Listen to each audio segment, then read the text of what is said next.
Bienvenue à tous les amoureux de musique, de vérité et d'émotion. Aujourd'hui, nous allons vous raconter l'histoire d'un artiste, dont chaque note est une prière, chaque parole une délivrance, chaque chanson un témoignage vivant, Thomas Ocampo.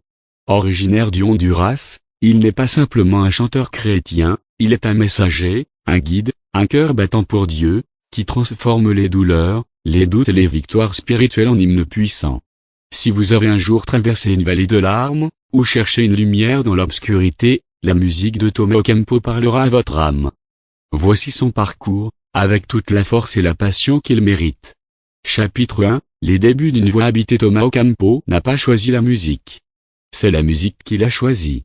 Né au Honduras, il grandit dans un environnement marqué par la foi. Très jeune, il découvre que son don ne se limite pas à chanter, il touche les cœurs. Sa voix transporte, son message bouleverse. Il comprend alors que sa mission ne sera pas de divertir, mais d'éveiller, de guérir, de sauver. Ce n'est pas un hasard si ses chansons vibrent autant, elles viennent de son histoire, de ses cicatrices, de sa foi profonde. Il ne chante pas pour briller, il chante pour servir. Chapitre 2, une musique qui transforme. Les chansons de Thomas sont des véritables cris de l'âme. Elles racontent la détresse, la chute, la foi retrouvée. Et la grâce. Dans Val de Lágrima, il parle au cœur brisé. Il rappelle que, même dans nos moments les plus sombres, Dieu est là, silencieux peut-être, mais présent. Nunkaki Revolver résonne comme un serment, celui de ne jamais revenir à l'ancienne vie, à la douleur, à l'ignorance. Prophtisal est un cri de foi. Une déclaration d'espérance.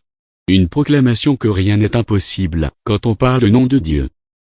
Atiampo te Konossi, enfin, est un remerciement vibrant, une reconnaissance du timing parfait de Dieu dans nos vies. Et ce ne sont là que quelques titres parmi des dizaines qui forment une discographie aussi authentique que bouleversante. Chapitre 3, une carrière bâtie sur la vérité. Thomas Ocampo a sorti plusieurs albums, chacun marqué par une profondeur rare. Presso de Ti, un amour qui libère, même quand on est prisonnier de la foi. Todo fu porti, un hommage à celui pour qui tout a été fait.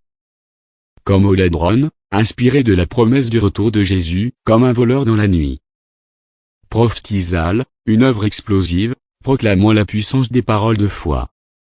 Et en 2023, Mugère, une chanson hommage à la femme, à sa force, à sa beauté intérieure. Chaque morceau est une offrande. Chaque album, un autel. Chapitre 4, épreuve et foi inébranlable. La vie de Thomas n'est pas un long fleuve tranquille. En 2019, alors qu'il est en tournée au Guatemala, lui et sa famille vivent un moment de terreur, ils sont braqués, séquestrés brièvement, dépouillés. Une expérience qui aurait pu briser n'importe qui. Mais Thomas, lui, transforme la douleur en louange. Cet événement ne l'arrête pas, il le renforce. Il continue de chanter, plus fort, plus vrai, plus haut. Sa foi grandit. Son témoignage devient encore plus puissant. Conclusion, la foi qui chante encore. Thomas Ocampo est bien plus qu'un musicien. Il est une voix prophétique. Un guérisseur par les mots. Un instrument entre les mains de Dieu. À travers ses chansons, il nous rappelle que, peu importe les blessures, les erreurs ou les tempêtes, il y a toujours un chemin de retour, un espoir, un Dieu qui tend la main. Et tant que Thomas Ocampo chantera, nous saurons que la foi a une voix. Et cette voix, mes amis, elle vient du cœur. Merci d'avoir regardé ce portrait.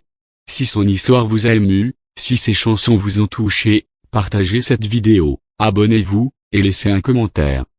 À très vite pour une nouvelle histoire inspirante. Que la musique continue de vous élever. Souhaitez-vous que je vous prépare aussi une intro audio, une idée de bande-son ou un script pour narration YouTube?